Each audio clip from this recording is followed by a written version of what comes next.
おはいえなしクレセントアイル南西編におけるクリティカルエンカウント全15種の解説動画です。早速参りましょう。鳥嫌いの巨獣ネオガルラです。踏みつぶしタンク強攻撃です。戦場蓬莱ボスから雷エフェクトがついている方向への扇範囲攻撃です。しゃくり上げボス前面からの扇範囲攻撃です。怒りの方向全体攻撃です。外周に鳥が散るので各鳥に注目しておきます。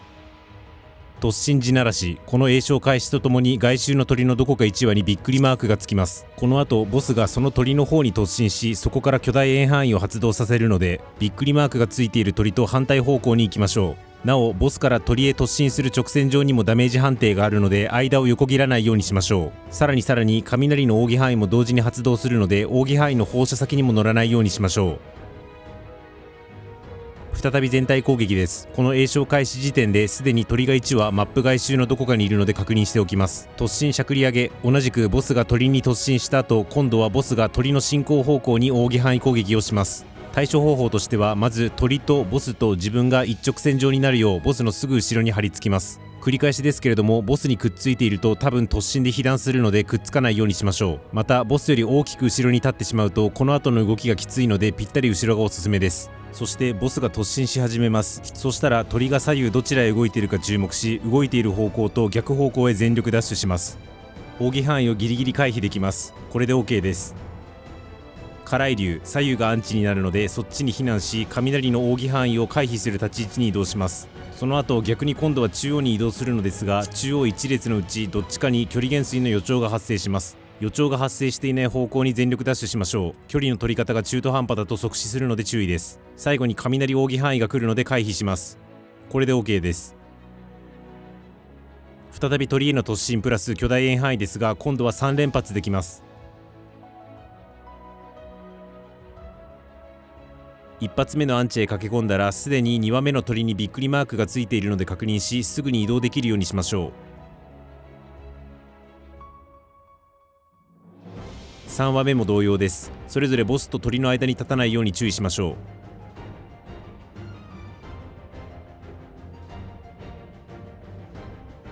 これで OK です。以降は気質ギミックです。ネオガルラの解説は以上です。呪いの正気コイントートスです。呪物太陽自分の周りに赤い玉がつきます。頭上のカウントが0になった時に動いたりアクション取っているとダメージが入ります。カウント0の時に何もしないようにしましょう。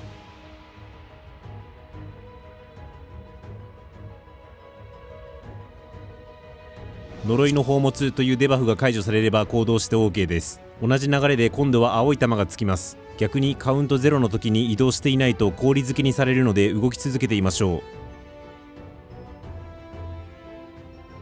う。同じ流れで今度はマリオカートみたく亀の甲羅がつきます。カウント0の時に前方へ強制移動させられるので外周に立ちマップ中央を向いているようにしましょう。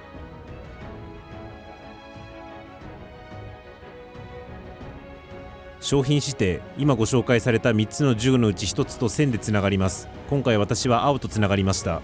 線でつながった商品の上に銭マークがありこれがお値段です。私の場合は2銭です。さらにマップ上に銭が出てくるのでちょうど2銭になるように拾う必要があります。1銭を2回拾っても2銭を1回拾っても OK です。ただ銭は累計で2回しか拾えない点に注意しましょう。値段分銭を拾った後線でつながっている商品の円の中に入ればお買い上げ完了。念願の呪具を獲得できます。ギミックとしては終わりなのでひとまずボスを殴ります。なおこのギミックの処理には裏技があり次同じギミックで裏技で対処しているのでそちらも参照ください。購入した呪具に応じて呪いが発動するので対処します。今回は青なので動き続けましょう。一線の自爆風技名の通り一線のところからのノクバ攻撃なので一線のところへ駆け込みます。2線の自爆風4線の自爆風と分岐するので栄唱ゲージを見逃さないようにしましょう。再び強制商品購入の時間です。さっきより数字が大きく6線買うためには4線プラス2線を拾えば良いんですけれどもここでは裏技を使ってギミックを処理します。その裏技がこちら無視して殴り続けるです。このギミックバカ長い上手を止めさせる割にギミック失敗時のペナルティがたったのダメージプラス火ダメ増デバフ1だけ。さらに商品を購入しなかった影響で次のギミック処理が簡単になるという謎のおまけ付き。 DPS でもサポジョブのおかげで自衛手段にこと欠かさないので思い切って殴り続けるのもありだと思います。ご参考まで。オーバーフラット、外周からぐるっと円範囲が発動し、最後にマップ中央にも一発円範囲が着弾します。まずはどうであれマップ中央に陣取り、一発目に予兆が現れた方向を向きます。一発目の予兆が消えたらそこに駆け込むだけで OK です。この時駆け込んだあたりでさっき購入した呪物が発動するので、赤なら止まる、青なら動き続ける、亀の甲羅ならマップ中央ちょうど対角方向を向くようにしましょう。ちゃんとカウントダウンも表示されるので、それを合図にすると良いかと思いますが、私はさっき呪物を買わなかったので何も処理する必要なし、楽ちんです。再びノクバ攻撃が来ますが、今度は扇範囲と複合します。吹き飛ばされ先が扇範囲のアンチになるよう位置調整し、吹き飛ばされた後扇が発動した跡地に入り込みましょう。なお吹き飛ばしはアムレン堅実魔有効なので、決め打ちでそれを実行して扇だけ処理するのもありです。以降は気質ギミックです。コイントートスの解説は以上です。暗きかがり火、ヒンキーパンクです。スプークライツ、全体攻撃です。ドレッドダイブ、タンク強攻撃です。憑依、ノクバか十字かドーナツ範囲の予兆が4回連続で表示されるので覚えておきます。ノクバ、十字、ノクバ、ドーナツ。その後マップ上の鳥たちに憑依しながら順番に予兆通りの攻撃が来るので対処します。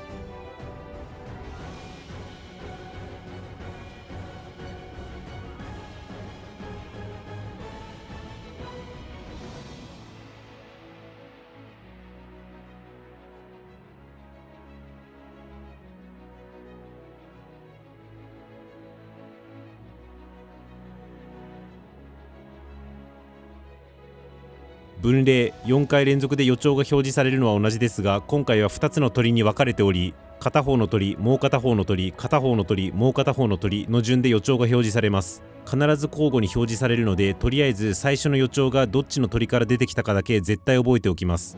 今回は手前の鳥から十字、ノクバ、ドーナツ、十字。今回も発動前に魂がぴょんと移ってから発動するため、一発目の予兆が出た鳥の方向を見逃さないようにし、その予兆に応じて対処しましょう。2発目は魂移動しないのでそのまま対応します。3発目の前にボスから円範囲が来るので回避。ここは見てから避けられるはずです。大事なのはこの後。今2発目がこっちの鳥から来たので、3発目は逆にこっちの鳥から来ます。3発目はこっちの鳥から来るということを認識しておくようにしましょう。再び魂がぴょんと移るので移動先に応じて対処します。4発目は魂移動しないのでそのまま対応します。最後に再びボスから円範囲か十字範囲が来るので回避。これで終わりです。最初は1発目がどっちの鳥かだけちゃんと認識、途中3発目がどっちの鳥かを早めに認識、この2つを意識しましょう。何も言わずに別カットのやつを流すのでイメトレしてみてください。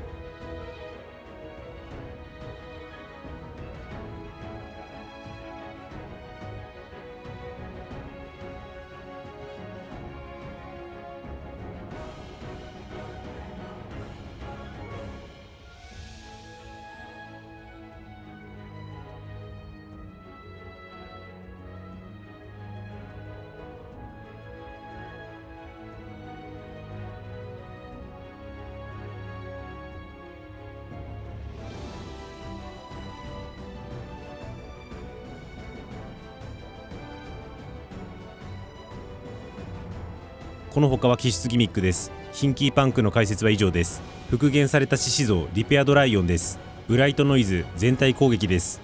エーテルチェンジ演出技です。マップに転がってる弾が土か風に変化します。エンシェントストーンが単なる扇範囲攻撃ですが、この扇範囲に接触した弾のうち同じ色の弾が爆発します。今回で言うとカメラに映ってるこいつが爆発します。というわけで単に扇範囲を避けるだけではなく、その扇と同じ色を持つ弾からも離れるようにしましょう。これが属性変えてもう1セットきます。ホーリーブレイズボス前方の直線範囲攻撃です。スクラッチタンク強攻撃です。マップ2箇所から距離減衰攻撃が来るので、できる限り遠くに離れます。この時近くに光の玉が左右に2箇所あるはずです。例のごとくその光の玉からも遅れて円範囲が来るので、そこからも離れておく準備をしておきましょう。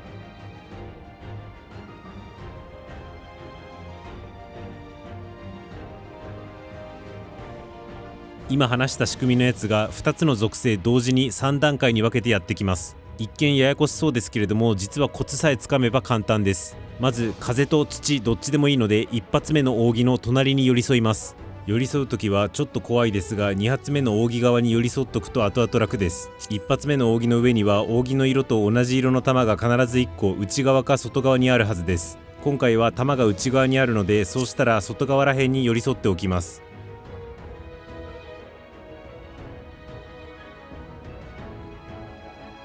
扇の一発目が消えたら弾も爆発しますが、特に調整もなくやり過ごせるはずです。そうしたら2発目の扇の隣に寄り添うんですけれども、もし1発目の扇で弾が内側にあったら、この時2発目の扇の上に乗ってる弾は外側確定です。なので2発目の扇の隣の内側に行こうとすれば自然と弾も回避できるはずです。で、3発目はあんまり弾とかなんとか考えず、単に3発目の扇から大きく離れようとすれば OK です。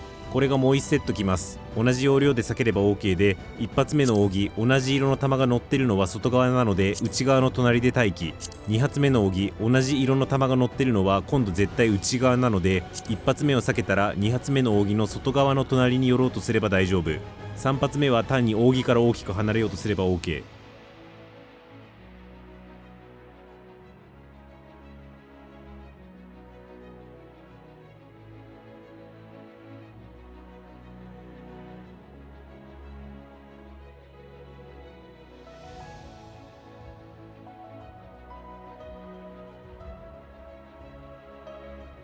続いて複合ギミック、距離減衰をしのいで連鎖爆発する弾をしのぐまでは同じです。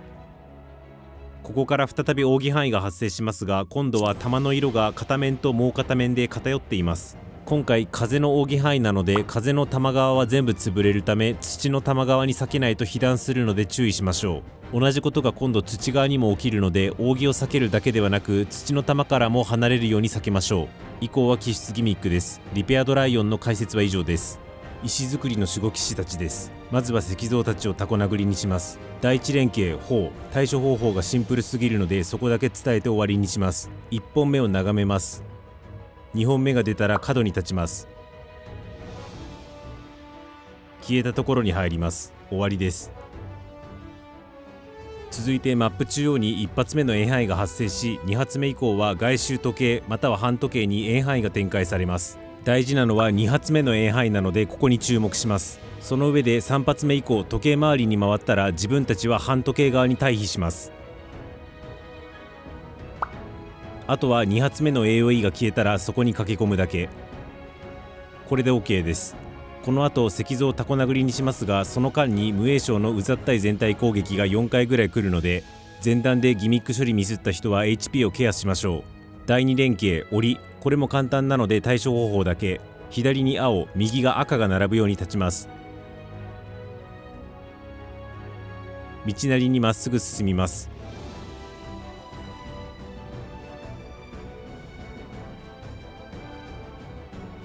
以上です。直後ノクバと鋳型の範囲予兆が発生するので、今鋳型がないところにノクバされるよう位置調整します。ノクバされたら鋳型がなくなっているところにすぐに駆け込みます。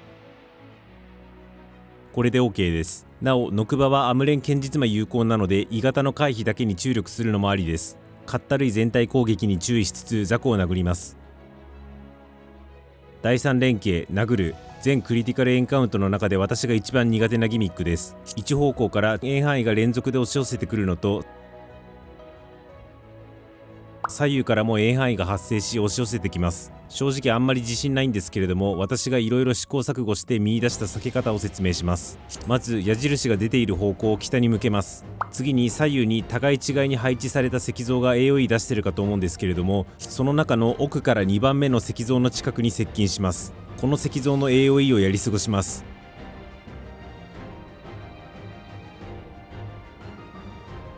この後石像は右側に進行していくので、石像が通った跡地、この辺はもう安全ということです。あとはこの安全エリア内で前方から直進してくる円範囲を横飛びして避けるだけです。この円範囲1列につき2体の石像が代わる代わる地面にグーパンしてくる感じで、動きが気色くて惑わされがちなんですけれども、普通に円範囲の跡地に体をずらせば OK です。ここもう少し楽ちんな回避方法があれば教えてください。お決まりのいやらしい全体攻撃をしのぎつつ雑魚を殲滅します。最終連携死、単に雑魚8体を殴り倒し、その後ボスを栄唱完了までに倒せれば OK です。その間直線範囲が飛んできますが適当に避けます。石造りの守護騎士たちの解説は以上です。忍び寄る爪、デスクローです。ダーティークロー、タンク強攻撃です。ネイルマーク、線が伸びている方向に爪のマークが刻まれ、そこから直線範囲攻撃です。見たまんま避けます。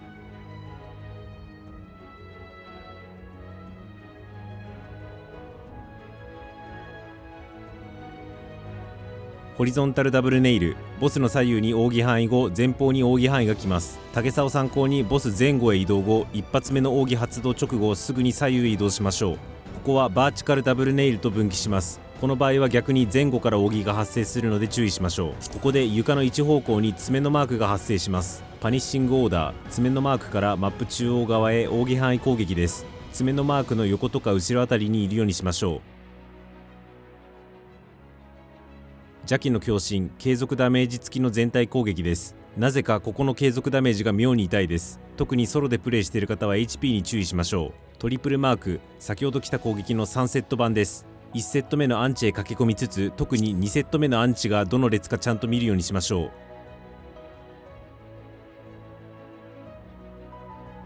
というのも後々3セット目の予兆とかぶって見返してもどこがアンチかよくわからなくなるためです。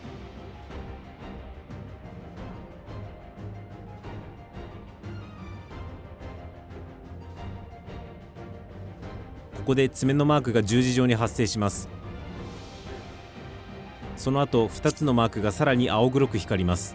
ここの2つから中央へ扇範囲攻撃が来るので青黒マークの隣に移動します。残り2つも同様に扇範囲が来るので対角へ移動します。これで OK です。ここにはもう1パターンあるのでそちらも紹介します。先ほどと違い隣り合った2つではなく向き合った2つが青黒くなる場合もあります。この場合のアンチはこうなるので認識しておきましょう。マルチプルマーク、マップ2方向からの2回連続直線攻撃です。まず何よりも1回目のアンチをさっと特定し、そのアンチへ駆け込みます。2回目のやつはぶっちゃけ私は見ていません。というのも1回目発動時点で改めてアンチを特定することにしても十分間に合うためです。ちなみに偶然かもしれませんが、私は1回目のアンチから斜め1マス動くところにいつも2回目のアンチがあったのでご参考まで。以降は騎出ギミックです。デスクローの解説は以上です。二足の獅子ランパントライオンです。フィアーサムグリント、ボス前方への扇範囲攻撃です。魔法召喚、十字の AOE が回転し AOE 頭上のカウントが0になったところで発動します。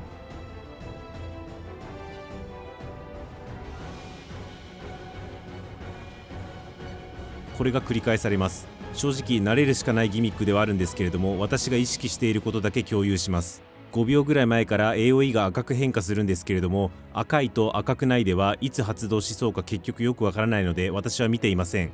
代わりに AOE 頭上のカウントダウンを見ています。カウントダウンマークは3つの扇にデザインされていますが、この扇が0になった瞬間に AOE が急停止し、その後 AOE が発動します。0の瞬間に急減速というのを頭に入れた上でカウントダウンマークを見ておくとアンチへ駆け込みやすくなったのでご参考まで。衝撃波連続全体攻撃です。高級召喚、マップ中央に確定で1個、8方向のうち6方向に1個ずつ光の玉が発生します。2方向だけ光の玉がないのでそこに移動しておきます。続いて光の玉が岩でコーティングされます。玉がなかったところにもコーティングされるのでこの岩から離れないように意識しておきましょう。再び十字ぐるぐるギミックです。今回はそれに加えて足元への円範囲も複合します。円範囲を避けつつカウントダウンを頼りに十字も避けます。十字発動直後、光の玉が入っていた岩から円範囲攻撃が発動しますが、ちゃんと最初から光の玉なしの岩にまとわりついていたら大丈夫なはずです。ちなみに光の玉なしの岩には真上に乗っていてもダメージがないので安心です。今度は十字に加え時計回りの円範囲と半時計回りの円範囲がカウントダウン付きでぐるぐる回ります。 AOE の色に注目するとどこもかしこも全部ヤバそうに見えてややこしいんですけれども、 AOE の色ではなくカウントダウンマークに注目し321-0を迎えるやつだけを1要素ずつ避けていればそんなに難しくないはずです。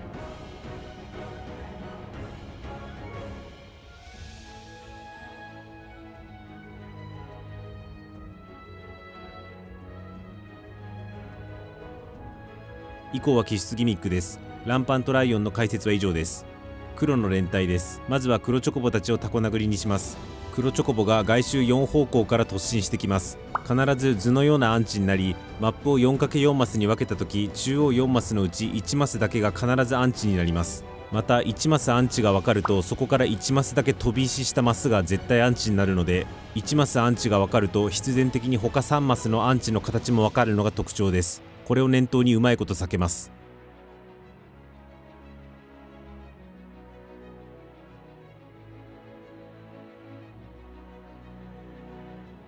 原作通り黒チョコボが飛び始め、真下へ遠範囲攻撃を放ちます。ここはそんな苦労せずに避けられるはずです。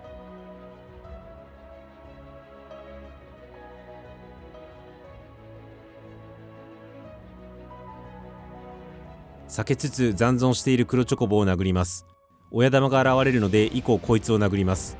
チョコストーム、ボスからの遠範囲攻撃です。離れて対処します。チョコサイクロン、ボスからのドーナツ範囲攻撃です。近づいて対処します。さっきの外周からの突進とチョコストームの複合です。私のアンチの特定方法としては、まず中央4マスだけ見てどこがアンチか考えて、そこを起点に駆け込むべきアンチを特定します。例えば今回の場合、中央のエリアの中でここのマスがアンチだと分かります。ここがアンチだと分かったら、残り3マスのアンチは1マス飛びにこのような形状をしているので、その中のどこでもいいので駆け込みます。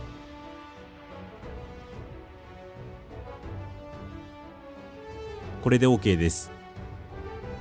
続いてちょっかいの遠範囲とチョコサイクロンの複合です。こっちはめちゃくちゃ簡単で、ボスの近くにいる2羽の鳥じゃないところがアンチです。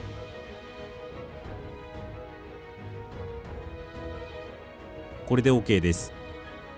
チョコスローター、8方向に広がる遠範囲攻撃です。最初に4方向発生し、少し遅れて4方向発生します。まず後から出てきた矢印のどっか一つ先端に立ちます。続いて隣で2回遠範囲が発動するので、2回発動したのを見届けたらそっちにずれるだけで OK です。ダブルチョコブレード、2回に分けてくる扇範囲攻撃です。1回目のアンチで待機し、1回目の扇が発動したらそこへ駆け込みます。この時外周から再び黒チョコボが突進しようとしているので適当に避けます。今回私はボケット突っ立っていて外周を見ていませんでした。偶然避けられましたが、皆さんはボケットしないようにしましょう。最後に足元へ遠範囲が来るので適当に避けます。以降は消しギミックです。黒の連隊の解説は以上です。伝説のサメニーム・ペタロデュスです。マリーン・メイヘム継続ダメージ付きの全体攻撃です。外周から魚が発生し、扇状の攻撃を連続で放ってきます。扇の根元に行き、そこから時計に回って避けましょう。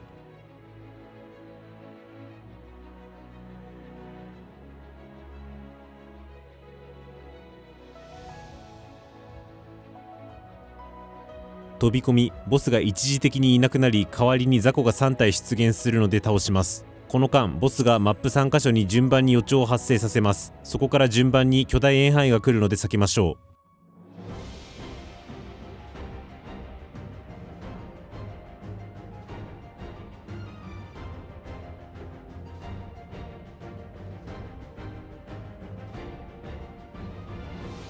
オープンウォーター、マップ最外周とそのちょっと内側1箇所ずつに小遠範囲が発生し、以降時計回りあるいは半時計回りに遠範囲が着弾し続けます。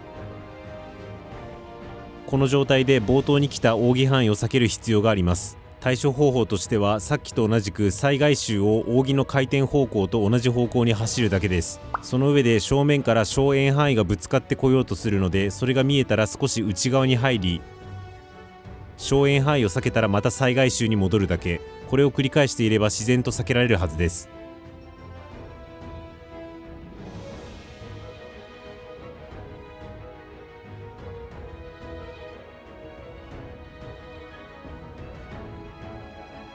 ウォーターグリーブ、ボス前方扇範囲攻撃です。以降は気質ギミックの繰り返しです。ニーム・ペタロデュスの解説は以上です。セキュリティコマンドです。召喚、マップに8体の雑魚が出現します。攻撃指示、ボスから丸のエフェクトが雑魚のどこかに伝った先の雑魚から巨大遠範囲攻撃です。というわけで丸のエフェクトからひたすら離れます。連続で発生するので避けまくります。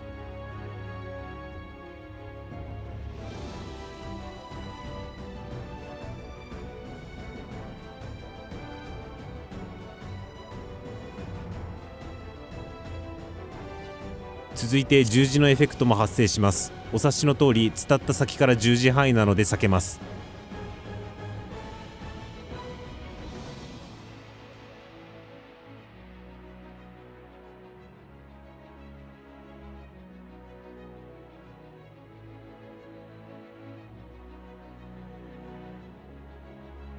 エーテルバースト全体攻撃です。雑魚が動き始めるので倒します。再び雑魚が6体現れ、時計か半時計に順々に円範囲を放ちます。一発目の着弾跡地から円範囲を追いかけるようにして回避しましょ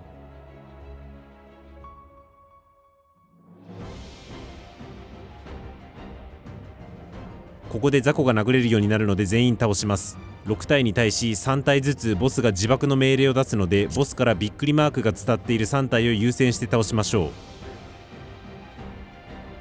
以降はひたすら気質ギミックの繰り返しなんですけれども、フィジカルギミックとしてなかなかしんどいので、コツというか注意事項を2点ご紹介。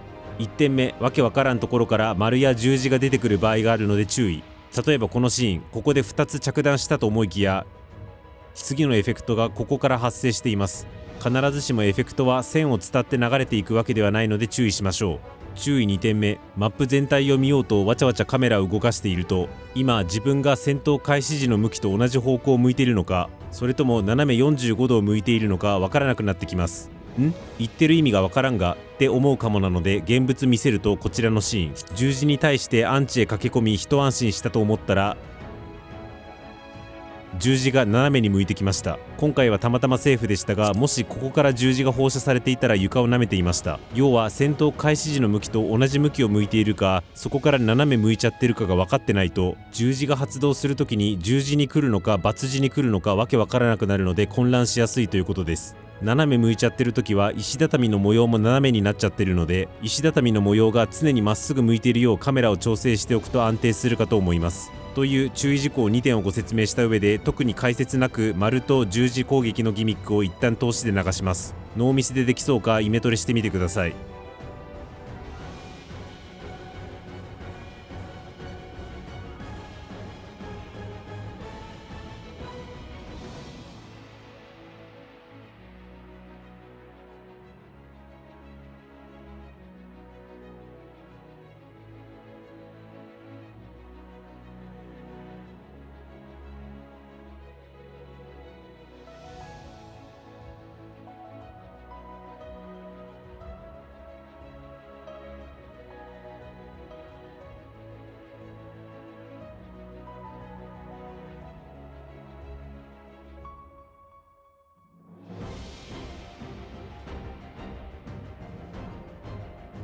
セキュリティコマンドの解説は以上です。模造されし者水晶流です。大方向全体攻撃です。幻影小石、幻影2体と水晶2つが発生し、幻影から雷が帯電します。雷からは円範囲が来るので幻影から離れます。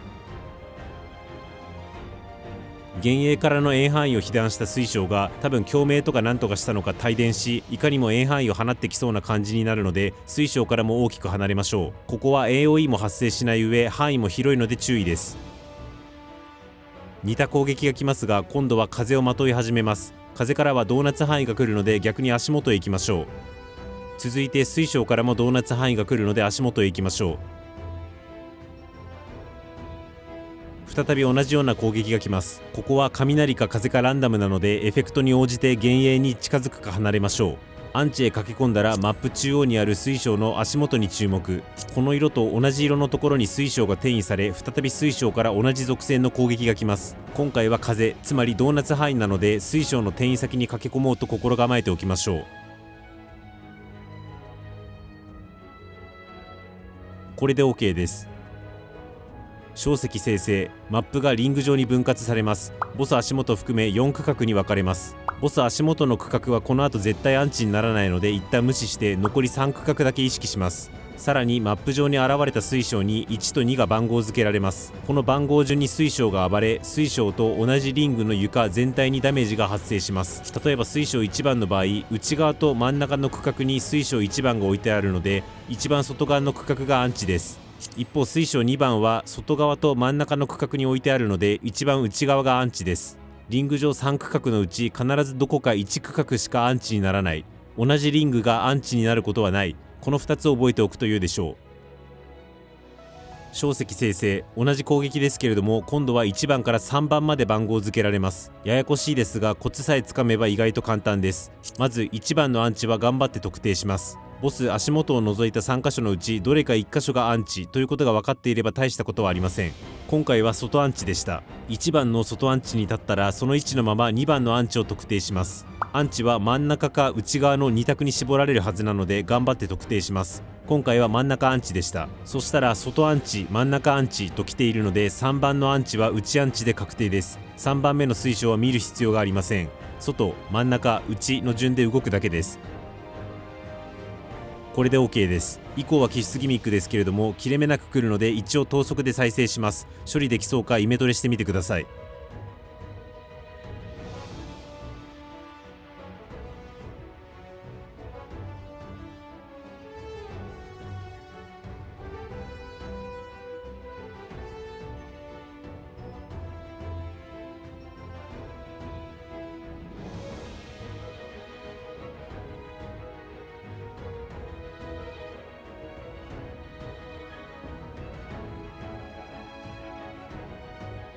水晶流の解説は以上です。イカれる人造人間クレセントバーサーカーです。土発全体攻撃です。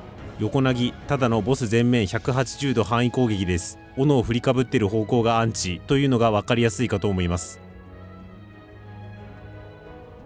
激怒全体攻撃です。進撃怒涛色がついたところ基準で円範囲ドーナツ範囲攻撃です。色のすぐ外側に立ち円範囲が発動したらすぐ内側に入りましょう。大激怒全体攻撃です。先ほどと同じです。色付きの円が大きい順で発動するので大きい順にちょい外側で待機内側に入るこれを繰り返しましょう。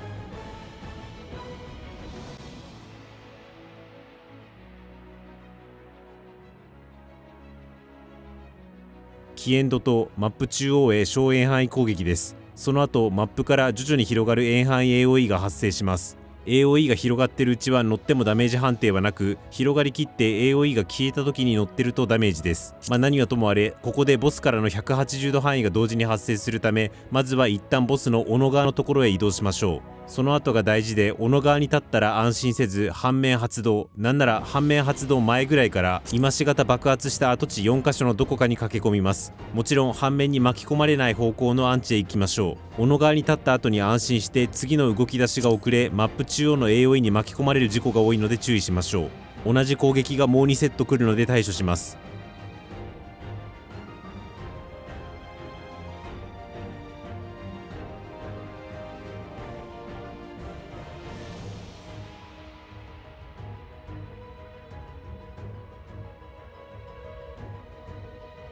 外側に待機し内側に入るやつと足元円範囲の複合です。まず先ほどと同様一番でかい円がどこにあるか認識しマップ中央あたりで適当に足元円範囲を避けます。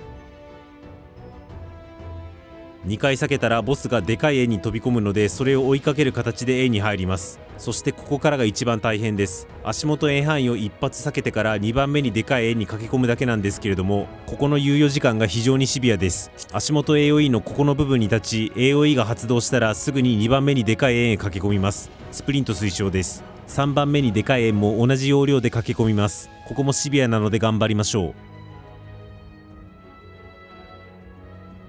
以降は気質ギミックの繰り返しです。バーサーカーの解説は以上です。ノーズや愛好家マインドフレイヤです。ダーラ前方扇範囲攻撃です。ボスが向いていない方向に回避しましょう。召喚演出技です。マインドブラスト全体攻撃とともに頭上に赤か青のエフェクトが発生します。同時にマップにも赤と青の何かが一つずつ発生しデバフが切れた瞬間同じ色の方向へ引き寄せられます。同じ色のやつから大きく離れるようにしましょう。続いてボスが触手を召喚します。この触手から直線範囲攻撃が来ます。加えて内何本かの触手を成長させてきます。成長した触手からの直線範囲はより太くなります。正直あんまりコツが思い浮かばないんですけれども私は太い方にアンチはあんまないということだけ認識しておきます。この例だとこの3本が太くなっていますがこの3本の近くにだいたいアンチはありません。なのでこの辺でアンチを探すのが無難です。ただ私は太くなっているところにもアンチがあるという可能性にかけてこんなところに移動してみました。そしてミスりました。太くなってない方向へ行きましょう。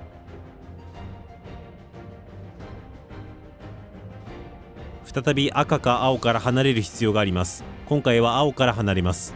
今度はマップ上に赤と青が2つずつ計4つ出現します。なので青2つから離れる必要があります。さらに青2つも赤2つもそれぞれ2回に分けてマップを移動します。直線上の AOE が発生していますが、この AOE に沿って移動します。というわけで AOE の行き先を見極めて、その行き先とは逆方向に陣取る必要があります。途中でわけわからなくなっちゃっても、1回動いたこのタイミングで改めて注視すれば行き先が分かったりするので、諦めないようにしましょう。強制移動中、またボスが植物を育てているので、どの植物が太くなっているかを確認し、今のうちに太くなっていないところら辺でアンチを探しましょう。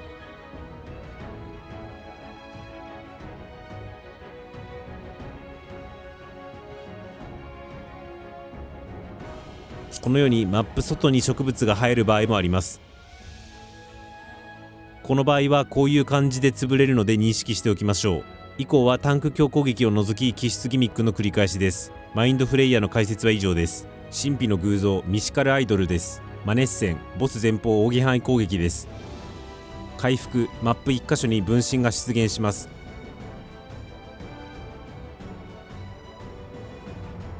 中からボムが見えていますね。ボムの場合はその場から巨大円範囲なので離れます。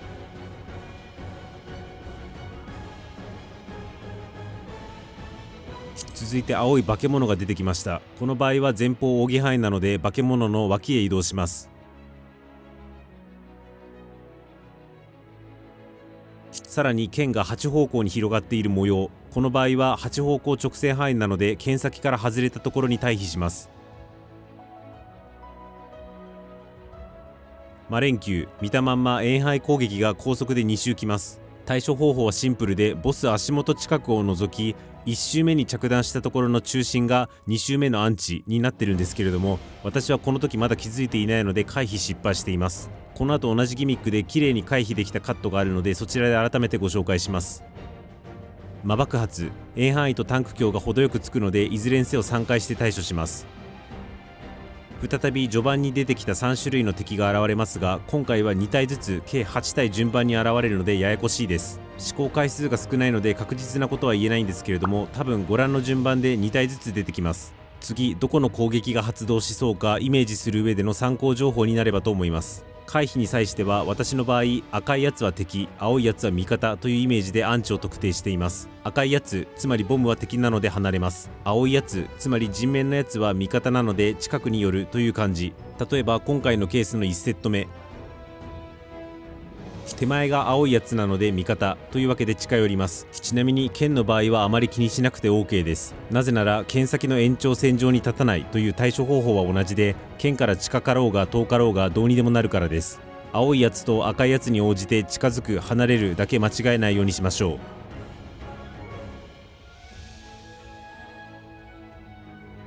2セット目、青いやつと赤いやつがそれぞれいるので、赤いやつから離れ青いやつに近づきます。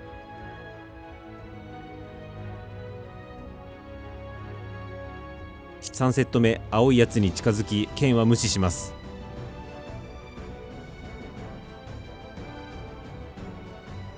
4セット目、両方青いやつなので両方に近づこうとします。こんな感じです。結構回数こなさないと慣れないギミックなんですけれども、このボス自体がレアなので回数もこなしにくいですね。頑張るしかないです。以降は全体攻撃以外気質ギミックですけれども、さっき回避失敗した2周するやつをもう1回お見せします。ご覧の通りボスから離れた上で待機します。1周目で潰れた AOE の中心を認識し、1周目が発動した後にそこに入り込みます。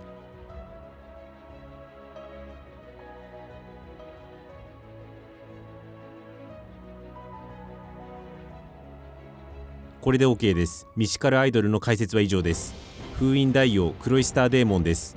開封の方向全体攻撃です。封印破壊、この詠唱完了までに床に発生している魔法陣に4人以上で乗りまくります。散在する魔法陣に乗るたびにゲージがたまり100になるとギミック処理成功です。その間直線範囲攻撃が来るので適当に避けます。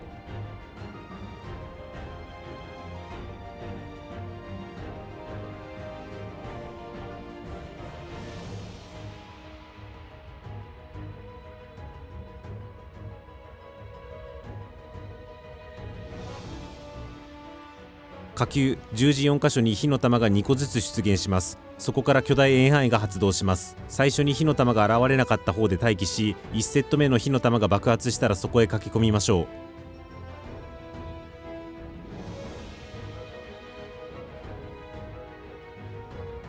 ギガフレア継続ダメージ付きの全体攻撃です。